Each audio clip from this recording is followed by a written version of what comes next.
Praise the lord. ఈరోజు మీకోసం జీవము గల దేవుని మాట. మత్తయి సువార్త 26వ అధ్యాయము 41వ వచనం.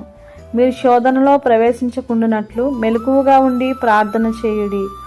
రక్షణను పొందుకుని దేవుణ్ణి తెలుసుకుంటే విశ్వాస జీవితానికి సరిపోదని, పొందుకున్న విశ్వాసమును దేవుని సహాయంతో మెలకువతో కడవరకు కొనసాగించాలని దేవుడు తెలియచేస్తున్నట్లుగా మనము శోధనలో పడకుండా మెలకువ కలిగి ప్రార్థించే వారముగా ఉండాలి. శోధన మనకు వచ్చినప్పుడు మన విశ్వాసంలో స్థిరంగా నిలబడాలని మెలకువను కలిగి ఉండాలి.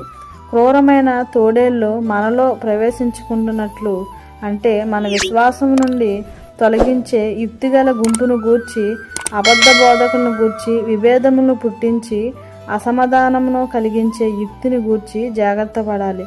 ఎందుకనగా అసమాధానము దేవుని ప్రేమ మనలో లేకుండా చేస్తుంది కనుక మెలకువ కలిగి ఉండాలి. అలాగనే ఎంతో ముఖ్యమైన ప్రభువు రాకడ గూర్చి ఆత్మ సంబంధమైన సిద్ధపాటు కలిగి అప్రమత్తముగా ఉండి దేవుని ఎదుట నిలవబడే అర్హత పొందుట కొరకు ప్రార్థనతో విశ్వాస నిరీక్షణతో మెలకువ కలిగి ఉందాం. ఆ మెలకువ మనకు మేలు క్షేమము కనుక మెలకువ కలిగి కృతజ్ఞతాస్తుతులు చెల్లించే వారముగా ఉంటూ ప్రార్థనలో కొనసాగి తండ్రి సహాయంతో శోధనను జయిద్దాం. తండ్రి ఉదయకాల సమయంలో ఆయన వాక్కుల చేత ప్రతి ఒక్కరిని బలపరచునుగాక.